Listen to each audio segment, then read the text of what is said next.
लखनऊ से बड़ी खबर आ रही है कि लखनऊ में आज मायावती ने बुलाई है बड़ी मीटिंग। जी हां, निकाय चुनाव को लेकर हिकमत अमली तैयार की जाएगी। तो पार्टी के सभी कोऑर्डिनेटर जिला सदर लखनऊ बुलाए गए हैं। तो ये बड़ी खबर आपको बता रही हूं, आज लखनऊ में निकाय चुनाव को लेकर हिकमत अमली की यहां तैयारी की जाएगी। पार्टी के सभी कोऑर्डिनेटर इसमें शामिल होंगे। जिला सदर लखनऊ बुलाए गए हैं। तो मायावती की ये अहम मीटिंग बुलाई गई है लखनऊ में। आज मायावती ने बुलाई है ये अहम मीटिंग। बता दें कि निकाय चुनाव को लेकर ये अहम मीटिंग जो है वो बुलाई गई है। तमाम तरह के कोऑर्डिनेटर इसमें शामिल होंगे।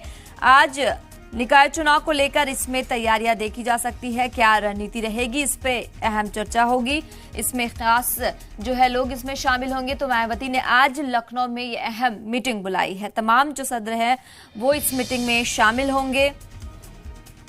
तो जिसे लेकर आज मायावती ने मीटिंग बुलाई है, कौन कौन इसमें शामिल होंगे ये देखने वाली बात होगी।